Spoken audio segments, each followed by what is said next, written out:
தேவேந்திரமுடையில் துப்பாக்கிச் சூட்டுக்கு இலக்கானவர் பலி. நாடு திரும்பினார் ஜனாதிபதி அனுரகுமார. ஜனாதிபதியும் பிரதமரும் தமது கருத்துக்களை மீளப் பெற வேண்டும். ராகுல தேரர் வலியுறுத்தல். மின்சார கட்டண யோசனை பொதுமக்களின் கருத்துக்களை கோரும் ஆணைக்குழு. சோமாவதிய சுங்கவில வீதி நீரில் மூழ்கியது. மலையக பகுதிகளுக்கு மண்சரிவு எச்சரிக்கை. கொள்கலன் விடுவிப்பதில் தாமதம். துறைமுக பகுதியில் மீண்டும் நெரிசல்.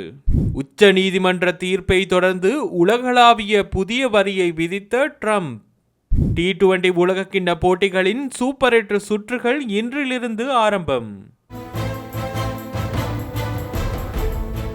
கந்தர போலீஸ் பிரிவிற்குட்பட்ட தேவேந்திரமுனை பகுதியில் உள்ள ஒரு சூப்பர் மார்க்கெட் ஒன்றிற்கு அருகில் இடம்பெற்ற துப்பாக்கிச் சூட்டு சம்பவத்தில் ஒருவர் காயமடைந்து வைத்தியசாலையில் அனுமதிக்கப்பட்ட பின்னர் உயிரிழந்ததாக தேவேந்திரமுனை போலீசார் தெரிவித்துள்ளனர். சாம்பல் நிற கார் ஒன்றில் வந்த குழுவினரே இந்த துப்பாக்கிச் சூட்டை நடத்திவிட்டு தப்பிச் சென்றுள்ளதாக போலீசார் தெரிவித்துள்ளனர். 2 நபர்களில் 9 மில்லிமீட்டர் ரகத்தைச் சேர்ந்த 2 துப்பாக்கிகள் மூலம் இந்த துப்பாக்கிச் சூடு நடத்தப்பட்டுள்ளதாக போலீசார் சந்தேகிக்கின்றனர். துப்பாக்கிச் சூட்டுக்கு இலக்கானவர் டிலைட் என்று அழைக்கப்படுகின்ற 55 வயதுடைய மீன் வியாபாரி என்றும் கூறப்படுகிறது. இந்த நபர் போதைப் பொருள் கடத்தலில் ஈடுபட்டதாக சந்தேகிக்கப்படுவதுடன் சம்பவம் குறித்து போலீசார் விசாரணைகளை முன்னெடுத்து வருகின்றனர். புதுடெல்லியில் நடைபெற்ற AI இம்பாக்ட் 2026 மாநாட்டில் கலந்து கொண்ட ஜனாதிபதி அனுரகுமார திசாநாயக்க தனது இந்திய விஜயத்தை முடித்துக்கொண்டு நேற்று இரவு நாடு திரும்பினார். இந்திய பிரதமர் நரேந்திர மோடியின் விசேட அழைப்பின் பேரில் AI இம்பாக்ட் 2026 மாநாட்டில் பங்கேற்பதற்காக புதுடில்லி சென்ற ஜனாதிபதி அனுரகுமார திசாநாயக்க தனது விஜயத்தை நிறைவு செய்து நேற்று இரவு நாடு திரும்பியுள்ளார். செயற்கை நுண்ணறிவை மனித குலத்திற்கு நன்மைக்காக பொறுப்புணர்வுடன் பயன்படுத்துவதை நோக்காக கொண்ட AI இம்பாக்ட் சமிட் 2026 மாநாடு அரசு தலைவர்கள், ராஜதந்திரிகள் மற்றும் தொழில்நுட்ப பிரதிநிதிகளின் பங்கேற்புடன் புதுடெல்லியில் நடைபெற்றதோடு கடந்த 19ஆம் தேதி ஜனாதிபதி இந்த மாநாட்டில் பங்கேற்றார்.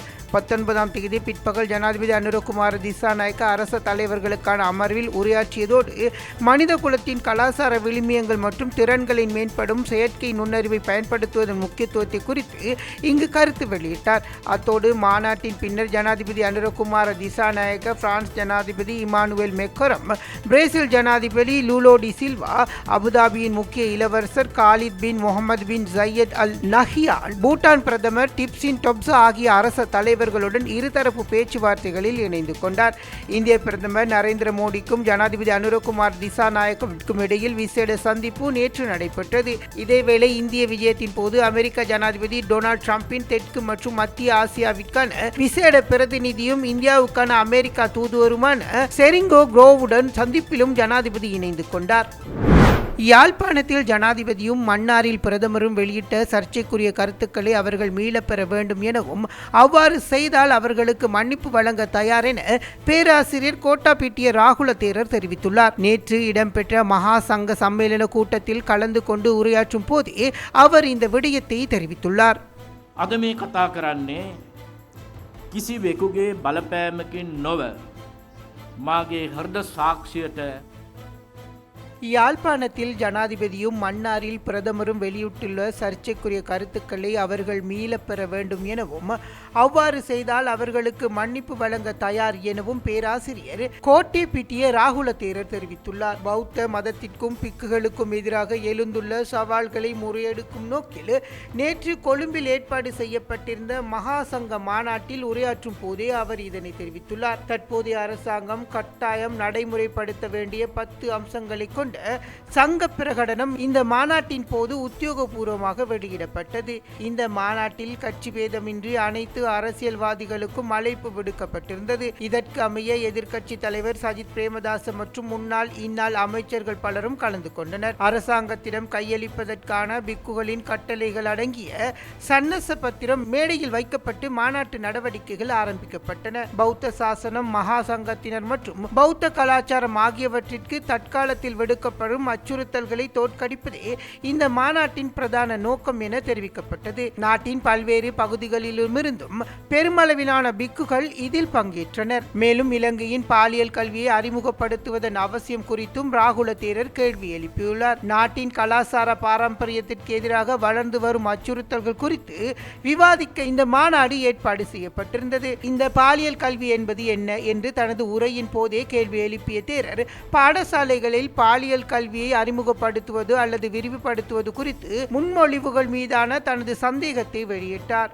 கடந்த காலங்களில் இளைஞர்கள் இத்தகைய முறையான கல்வி திட்டங்கள் இல்லாமலேயே கலாசார விழுமியங்கள் மற்றும் அடக்கத்தை பேணி வெற்றிகரமான திருமண வாழ்க்கை மற்றும் பெரிய குடும்பங்களை உருவாக்கியுள்ளதாக அவர் சுட்டிக்காட்டியுள்ளார். எவ்வித முறையான போதனைகளும் இன்றி முந்தைய தலைமுறையினர் நிலையான குடும்ப வாழ்க்கையை நடத்தியுள்ளதாகவும் அவர் மேலும் தெரிவித்துள்ளார். 2026 ஆண்டின் 2ஆம் காலாண்டுக்கான மின்சார கட்டணத்தை திருத்தம் தொடர்பாக இலங்கையின் மின்சார சபையில் சமர்ப்பிக்கப்பட்டுள்ள யோசனை திட்டம் குறித்து பொதுமக்களின் கருத்தை கேட்டறியும் நடவடிக்கைகள் பிப்ரவரி மாதம் 25ஆம் தேதி ஆரம்பிக்கப்படும் என இலங்கை பொது பயன்பாடுகள் ஆணைக்குழு தெரிவித்துள்ளது. 2026 ஆண்டின் 2ஆம் காலாண்டுக்கான மின்சார கட்டணம் திருத்தம் தொடர்பாக இலங்கை மின்சார சபையினால் சமர்ப்பிக்கப்பட்டுள்ள யோசனை திட்டம் குறித்து பொதுமக்களின் கருத்துக்களை கேட்டறியும் நடவடிக்கைகள் பிப்ரவரி மாதம் 25ஆம் தேதி ஆரம்பிக்கப்படும் என இலங்கை பொது பயன்பாடுகள் ஆணைக்குழு தெரிவித்துள்ளது. பிப்ரவரி 25ஆம் தேதி முதல் மார்ச் மாதம் 18ஆம் தேதி வரையான வாய்மொழி மூலமாகவும் எழுத்து மூலமாகவும் பொதுமக்களின் கருத்துக்களை பெற்றுக்கொள்ளவும் நடவடிக்கை முன்னெடுக்கப்படும் என அந்த ஆணைக்குழு தெரிவித்துள்ளது. நாட்டின் 9 மாகாணங்களையும் உள்ளடக்கும் வகையில் இந்த நடவடிக்கைகள் முன்னெடுக்கப்பட உள்ளதுடன் அதன் பின்னர் ஏனைய விடயங்களை கருத்தில் கொண்டு மின்சார கட்டண திருத்தம் குறித்து தீர்மானத்தை ஆணைக்குழு மேற்கொள்ள உள்ளது. 2026 ஆண்டின் 2ஆம் காலாண்டிற்கான அதாவது ஏப்ரல் மாதம் 1ஆம் தேதி முதல் ஜூன் மாதம் 31ஆம் தேதி வரையான காலப்பகுதிக்கு 13.56% மின்சார கட்டண அதிகரிப்பை எதிர்பார்த்து கடந்த 13ஆம் தேதி இலங்கை மின்சார சபையினால் பொது பயன்பாட்டு ஆணைக்குழுவிடம் இந்த யோசனை சமர்ப்பிக்கப்பட்டிருந்தது. 2026 ஆண்டின் 1ஆம் காலாண்டுக்கான இலங்கை மின்சார சபையின் 11.57% மின்சார கட்டணம் அதிகரிப்பு முன்மொழியப்பட்ட போதிலும் அதற்கு பொது பயன்பாட்டு ஆணைக்குழுவின் அனுமதி கிடைக்கவில்லை என்பதும் குறிப்பிடத்தக்கது.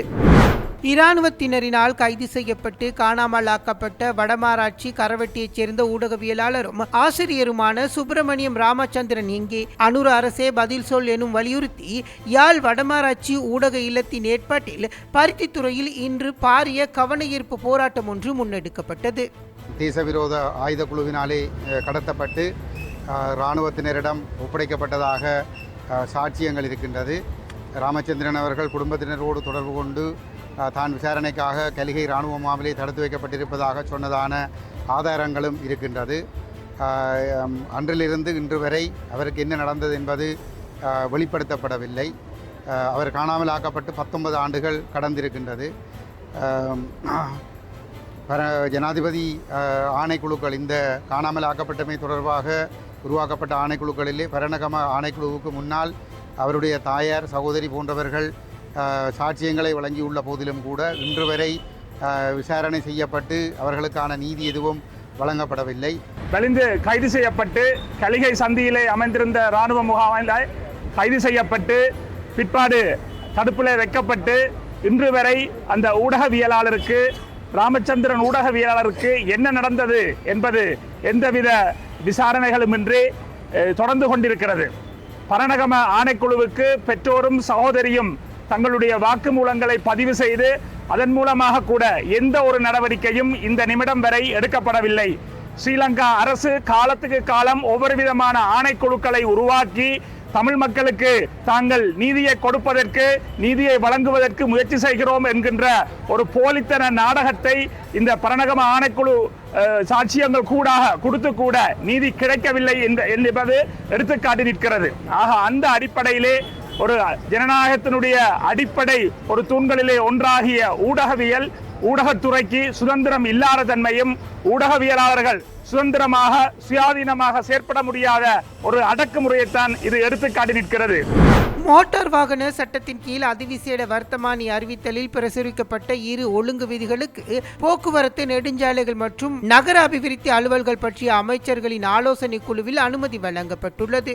மோட்டார் வாகன சட்டத்தின் கீழ் அதிவிசேட வர்த்தமானி அறிவித்தலில் பிரசுரிக்கப்பட்ட இரு ஒழுங்கு விதிகளுக்கு போக்குவரத்து நெடுஞ்சாலைகள் மற்றும் நகர அபிவிருத்தி அமைச்சின் அலுவல்கள் பற்றிய அமைச்சரின் ஆலோசனை குழு அனுமதி வழங்கியுள்ளது. 203ஆம் அத்தியாயமான மோட்டார் வாகன சட்டத்தின் கீழ் 2463 கீழ் 4ஆம் இலக்க அதிவிசேட வர்த்தமானியில் பிரசுரிக்கப்பட்ட சாரதி உரிமை அறவீட்டு தொடர்பான ஒழுங்கு விதிகளை திருத்துவதற்கும் 2464 கீழ் 52ஆம் இலக்க அதிவிசேட வர்த்தமானியில் பிரசுரிக்கப்பட்ட சாரதி அனுமதி பத்திரத்தின் செல்லுபடியான காலத்தை தற்காலிகமாக நீடித்தல் தொடர்பான ஒழுங்கு விதிகள் என்பதற்கு குழு அனுமதி வழங்கியுள்ளது. போக்குவரத்து நெடுஞ்சாலைகள் மற்றும் நகர அபிவிருத்தி அலுவல்கள் பற்றிய அமைச்சரின் ஆலோசனை குழுவும் அதன் தலைவரும் அமைச்சர் பிமல் ரத்நாயக்கவின் தலைமையில் அண்மையில் கூடிய போதே இந்த ஒழுங்கு விதிகளுக்கு அனுமதி வழங்கப்பட்டுள்ளது. கூட்டத்தில் பிரதி அமைச்சர் வைத்திய பிரசன்ன குணசேன மற்றும் இரங்க குணசேகர் ஆகியோர் கலந்து கொண்டனர். போக்குவரத்து துறை சார்ந்த பிரச்சினைகளுக்கு தீர்வு காணும் பொருட்டு போக்குவரத்து நெடுஞ்சாலைகள் மற்றும் நகர அபிவிருத்தி அலுவல்கள் பற்றிய அமைச்சரின் ஆலோசனை குழுவினால்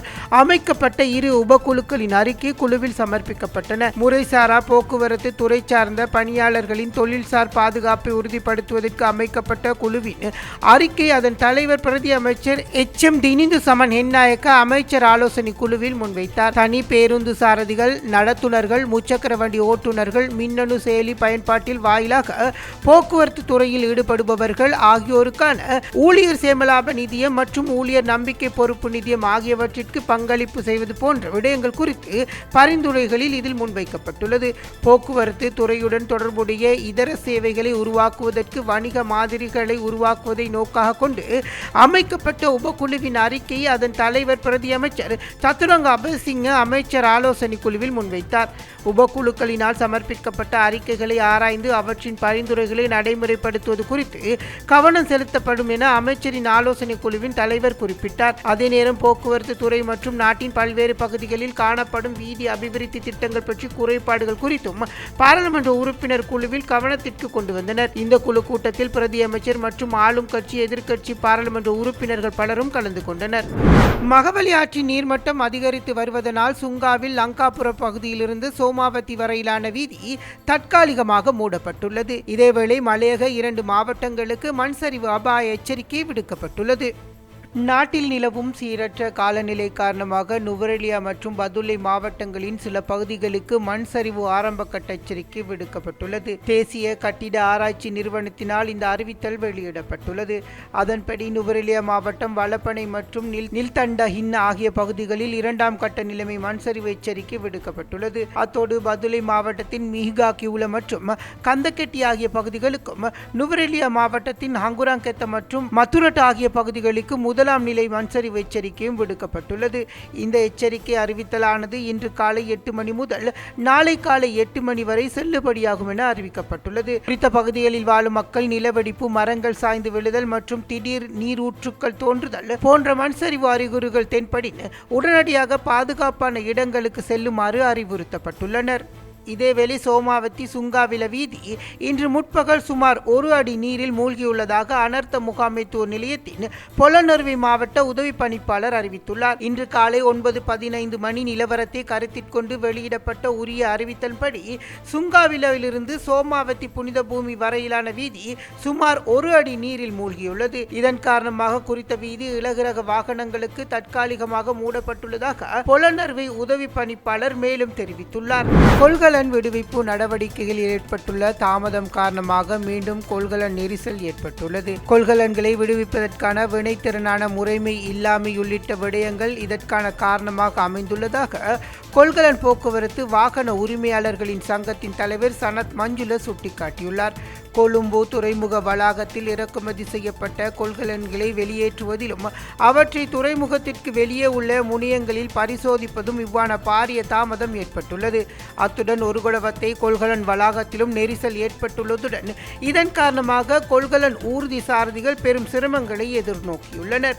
இதேவேளை அடுத்த மாதத்தில் அதிகளவான கொள்கலன்கள் இறக்குமதி செய்யப்பட உள்ளதால் இந்த நெரிசல் மேலும் தீவிரமடையக்கூடும் என கொள்கலன் வாகன உரிமையாளர்கள் சங்கம் தெரிவித்துள்ளது. எனவே பாதுகாப்பு பிரிவினரை பயன்படுத்தியாவது இந்த நெரிசலை குறைப்பதற்கு நடவடிக்கை எடுக்குமாறு அரசாங்கத்திடம் கோரிக்கை விடுக்கப்பட்டுள்ளது. எவ்வாறாயினும் இது தொடர்பில் வினவிய போது தற்போது கொள்கலன் விடுவிப்பில் சில நெரிசல்கள் காணப்பட்ட போதிலும் அது ஒரு சாதாரண நிலையே என சுங்க பணியாளரும் ஊடக பேச்சாளரும் தெரிவித்தார். எவ்வாறு இருப்பினும் தொடர்ச்சியாக கொள்கலன்களை கொண்டு செல்லும் வாகனங்கள் வீதிகளில் இரு மருங்கிலும் தரித்து நிற்பதை காணக்கூடியதாக இருக்கிறது. இதனால் பல வீதிகளில் போக்குவரத்து நெரிசல்களும் ஏற்பட்டுள்ளது. टॉयलेट එකට යන්න අර බෝධිය ගාවට යන්න ඕන. ඔව්. ඉතින් නාන්නත් එතෙන්ට යන්න ඕන. ඔව්. ලොරිය මේ පාක්කල් යන්න ඕන. ලොරියට ආරක්ෂාවක් නැහැ. ඒ ආරක්ෂාවක් නැහැ. ඔව්. එතකොට දැන් මේ දින කීයක් යනවා සාමාන්‍යයෙන් දින 3-4ක් එහෙමද? නෑ. ඒ කීය බදාදායවත් තියෙනවා. බදාදලා ඉන්නේ. මේ ගිනි අවුවේ කිසිම තනි පාරක්ෂ පහසුකම් නැතුව කන්ටේනර් බෝලෙ මිදින් දවසින් දවස වැඩි වෙන එක විතරයි වෙන්නේ. වරාය ඇතුලේ ඉන් සෑහෙන බ්ලොක්. අපිට ඉතින් ඇත්තටම ජොබ් එකත් එක්ක එපාලා ඉන්නේ. දවසින් දවස බ්ලොක් එක. ඉතින් වරාය ඇතුලේ පටවන්න ගියත් ඒ වගේ ඉතින් එළියට දාන්න ගියත් කිලෝමීටර් ගාණක් පෝලිං අදින්න ඕන. வடகிழக்கு பொது அமைப்புகளால் பயங்கரவாத எதிர்ப்பு சட்டம் வேண்டாம், பயங்கரவாதத்திலிருந்து அரசை பாதுகாப்பதற்கு என கொண்டு வரப்பட்டிருக்கின்ற PSTA சட்டம் வேண்டாம் என்றும் அரசாங்கத்திற்கும் சர்வதேசத்திற்கும் எதிர்ப்பை வெளிப்படுத்தும் கையெழுத்து போராட்டம் இன்று பருத்தித்துறை நகரில் இடம்பெற்றது. பொத்துவில் தொடக்கம் பொலிகண்டி வரை மக்கள் இயக்கம் ஒருங்கிணைப்பாளர் தவத்திரு வேலன் சுவாமிகள், குரல் அற்றோரின் குரல் அமைப்பின் ஒருங்கிணைப்பாளர் கொட்டடி கோமகன், தமிழர் கலைமன்ற இயக்குனர் கமல்காந்தன் உட்பட பொது அமைப்பு பிரதிநிதிகள் இணைந்து கையொப்பம் பெறும் நடவடிக்கையில் ஈடுபட்டனர்.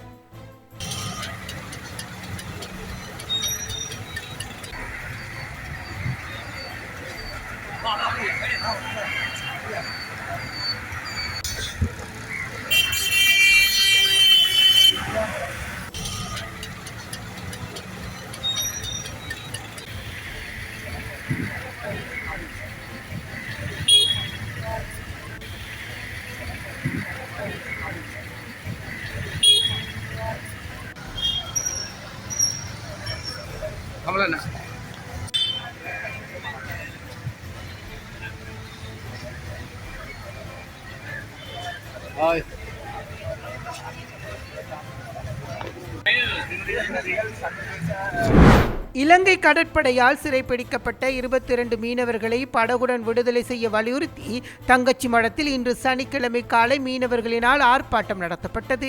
இதில் மீனவ பெண் ஒருவரும் திடீரென மயங்கி விழுந்ததில் பரபரப்பு ஏற்பட்டது.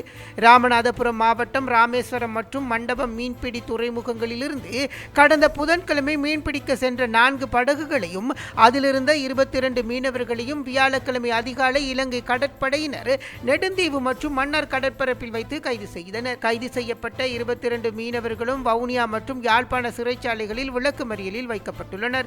இந்த நடவடிக்கைகளை கண்டித்து இலங்கை கடற்படையினால் சிறைப்பிடிக்கப்பட்ட 22 மீனவர்களையும் உடனடியாக படகுகளுடன் விடுதலை செய்ய வலியுறுத்தி ஏற்கனவே இலங்கை கடற்படையினால் கைது செய்யப்பட்ட இலங்கை சிறையில் உள்ள 50க்கும் மேற்பட்ட மீனவர்களையும் விடுதலை செய்யப்படாமல் உள்ளனர். 100க்கும் மேற்பட்ட விசை படகுகளை விடுவிக்க கோரியும் தங்கச்சி மடம் வாசலை பேருந்து நிலையத்தில் மீனவர்கள் கண்டன ஆர்ப்பாட்டத்தை நடத்தினர்.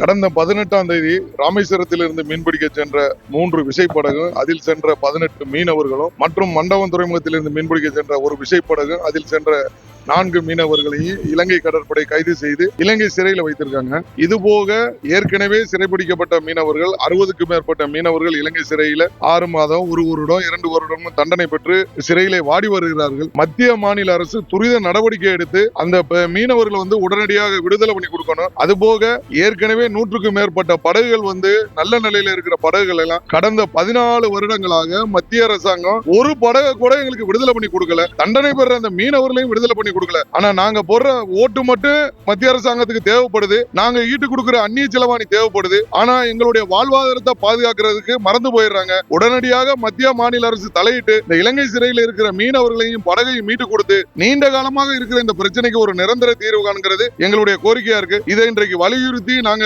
கண்டன ஆர்ப்பாட்டம் நடத்துறோம். இன்றைக்கு ஒரு நாள் அடையாள வேலை நிறுத்தம் பண்ணி இருக்கிறோம். இன்னும் காலதாமதப்படுத்தாம வருகின்ற கூடிய விரைவில் மத்திய அரசாங்கம் இலங்கை அரசுடன் பேசி இந்த பிரச்சனைக்கு ஒரு நிரந்தர தீர்வு காணணும். இலங்கை சிறையில நோய்வாய்ப்பட்டு கஷ்டப்படுற அந்த மீனவர்களையும் நல்ல நிலையில உள்ள படகுகளையும் எங்களுக்கு மீட்டு தரணுங்கிறது எங்களுடைய கோரிக்கை. கல்வி சீர்திருத்தத்திற்கான தேசிய இயக்கத்தின் ஏற்பாட்டில் இடம்பெற்ற கல்வி சீர்திருத்த கலந்துரையாடல் யாழ்ப்பாணம் YMCA மண்டபத்தில் நேற்று நடைபெற்றது. இந்த கலந்துரையாடலில் அமைச்சர் கலாநிதி அனுர கருணாதிலக்க, நாடாளுமன்ற உறுப்பினர் ஜெயச்சந்திரமூர்த்தி ராஜீவன், இலங்கையின் திறந்த பல்கலைக்கழக சட்டத்திற்கான துறையின் சிரேஷ்ட விரிவுரையாளர் கலாநிதி ஜனக செல்வராஜ், யாழ்ப்பாண பல்கலைக்கழக மொழியியல் மற்றும் ஆங்கிலத்துறை சிரேஷ்ட விரிவுரையாளர் விமல் சுவாமிநாதன், யாழ்ப்பாண பல்கலைக்கழக முன்னாள் சிரேஷ்ட விரிவுரையாளர் சுந்தரமூர்த்தி கபிலன் ஆகியோர் கலந்து கொண்டனர். உச்ச நீதிமன்றத்தால் ரத்து செய்யப்பட்ட வரிகளுக்கு பதிலாக அமெரிக்க ஜனாதிபதி டொனால்ட் ட்ரம்ப் புதிய 10% உலகளாவிய இறக்குமதி வரியை விதித்துள்ளார். நீதிமன்ற தீர்ப்பை பயங்கரமானது என்று குறிப்பிட்டுள்ள டொனால்ட் ட்ரம்ப் தனது வர்த்தக கொள்கைகளை நிராகரித்தவர்களை முட்டாள்கள் என்றும் கடுமையாக சாடியுள்ளார். அமெரிக்க ஜனாதிபதி டொனால்ட் ட்ரம்பினால் ஒருதலைப்பட்சமாக விதிக்கப்பட்ட உலகளாவிய வர்த்தக வரிகள் கூட்டாட்சி சட்டத்தை மீறுவதாக அமெரிக்க உச்ச நீதிமன்றம் தீர்ப்பளித்துள்ளது. இந்த நீதிமன்ற தீர்ப்பானது ட்ரம்ப் நிர்வாகத்திற்கு ஏற்பட்ட ஒரு பாரிய பின்னடைவாக கருதப்படுகிறது. குறித்த வர்த்தக வரிகள் விதிப்பானது அமெரிக்க ஜனாதிபதி டொனால்ட் ட்ரம்பின் பொருளாதார நிகழ்ச்சி நிரலின் ஒரு முக்கிய அங்கமாக இருந்தமை இதற்கு காரணமாகும். இதேவேளை உச்ச நீதிமன்றத்தால் ரத்து செய்யப்பட்ட வரிகளுக்கு பதிலாக அமெரிக்க ஜனாதிபதி டொனால்ட் ட்ரம்ப் புதிய 10 உலகளாவிய இறக்குமதி வரிகளை விதித்துள்ளார். நீதிமன்ற தீர்ப்பை பயங்கரமானது என்று குறிப்பிட்ட அவர் தனது வர்த்தக கொள்கைகளை நிராகரித்தவர்களை முட்டாள்கள் என கடுமையாக சாடியுள்ளார். கடந்த ஆண்டு வெள்ளை மாளிகை அறிவித்த பெரும்பாலான உலகளாவிய இறக்குமதி வரிகள் சட்டவிரோதமானவை என்றும் நீதிபதிகள் அறிவித்து சிறிது நேரத்தில் ட்ரம்ப் இந்த திட்டத்தை வெளியிட்டார். 6:3 என்ற விகிதத்தினால் தீர்ப்பில் ஜனாதிபதி தனது அதிகார வரம்பை மீறி செயல்பட்டுள்ளதாக நீதிமன்றம் தெரிவித்துள்ளது. இந்த தீர்ப்பு வரிகளை எதிர்த்து போராடிய வர்த்தக நிறுவனங்கள் அமெரிக்க மாநிலங்களுக்கு கிடைத்த ஒரு முக்கியமான வெற்றியாகும் என தெரிவிக்கப்படுகிறது. இது பில்லியன் கணக்கான டாலர் வரி தொகையை திரும்ப பெறுவதற்கான வாய்ப்பை திறந்துள்ளதுடன் உலகளாவிய வர்த்தக சூழலில் புதிய நிச்சயமற்ற தன்மையை ஏற்படுத்தியுள்ளது. இது குறித்து வெள்ளை மாளிகையிலிருந்து உரையாற்றிய ட்ரம்ப் வரி தொகையை திரும்ப பெறுவது சட்ட போராட்டமின்றி நடக்காது என்று சுட்டிக்காட்டினார். இது தொடர்பான விவகாரம் பல ஆண்டுகளாக நீதிமன்றத்தில் இழுபறியாக இருக்கும் என்று தான் எதிர்பார்ப்பதாக அவர் கூறினார். அமெரிக்காவில் முதலீடுகள் மற்றும் உற்பத்தியை ஊக்குவிப்பதாக அவர் வாதிடும் இந்த இறக்குமதி வரிகளை தொடர பிற சட்டங்களை நாடுவேன் என்றும் கூறியுள்ளார். எங்களிடம் மாற்று வழிகள் உள்ளன, சிறந்த மாற்று வழிகள், இதன் மூலம் நாங்கள் இன்னும் வலிமை அடைவோம் என்றும் அவர் கூறியுள்ளார். ICC T20 உலகக்கிண்ண தொடரின் சூப்பர் 8 சுற்று இன்று ஆரம்பமாகிறது. அதன்படி பாகிஸ்தான் மற்றும் நியூசிலாந்து அணிகளுக்கு இடையிலான முதல் போட்டி கொழும்பில் உள்ள பிரேமதாச மைதானத்தில் இரவு 7 மணிக்கு ஆரம்பமாகிறது. இதே நேரத்தில் இலங்கை பங்கேற்கும் முதல் போட்டி நாளை பிற்பகல் 3 மணிக்கு கண்டியில் உள்ள பல்லேக்கல சர்வதேச